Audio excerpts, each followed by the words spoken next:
never been recorded whether the Vanderbilts or other great names of Long Island society ever made it to Swiss Avenue, but they would have been comfortable here. This is Dallas's finest street. Funny thing, 20 years ago, you could have picked up one of these homes for $15,000 or $20,000. That's because they had fallen into years of disrepair. Some of these mansions were turned into boarding houses, mere way stops for vagrants. Enter the urban pioneers, young, attractive families disenchanted with the dreariness of the suburbs who had the vision to return to the city. Bonar and Linda Tedley rebuilt this house with their own hands. They even have the before and after pictures. Why do you love anything? We just love houses so much, and this is the ultimate remodel job for us. A man who ran for vice president on the old Prohibition party ticket once lived here. This is one of 6 houses open to the public tomorrow and Sunday. Another home on the tour is the Prairie-style house owned by literary couple Jim Schutze and Mariana Green. He's a columnist with the Dallas Times-Herald. She's editor of Texas Homes magazine. The art form is in the details of the old houses, the trims, the Victorian detailing, perhaps, that you see along the street. Even late today, last-minute touches are being applied to each of the 6 houses on the Swiss Avenue tour. More than just an opportunity to view a lot of nice houses, the tour itself represents a real slice of Dallas history. Weekend for residents on Swiss Avenue. It's the 11th annual Tour of Homes, sponsored by the Swiss Avenue Historic District.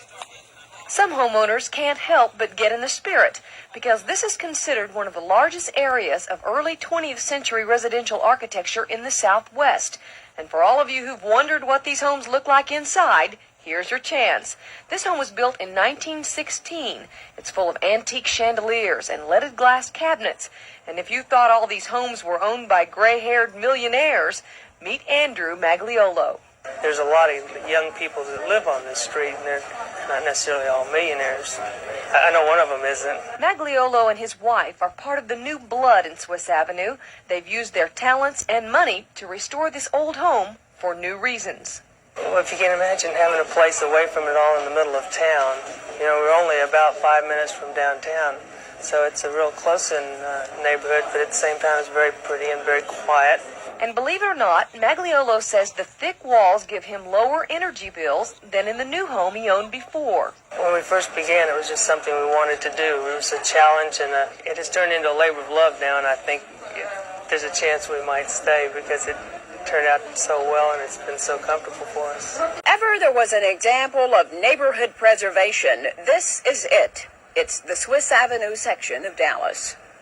It's normally a quiet neighborhood, stately houses, some 200 of them in Dallas's first historic district. Today, the neighborhood was anything but quiet. Hundreds of people turned out for the 9th annual Tour of Homes, sponsored by the Swiss Avenue Historic District Association. They were invited to step back in time, and they did.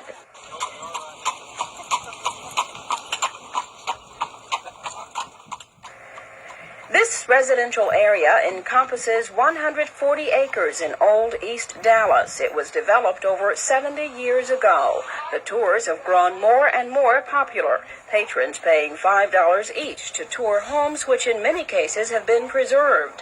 Others have been refurbished in this neighborhood with a character all its own.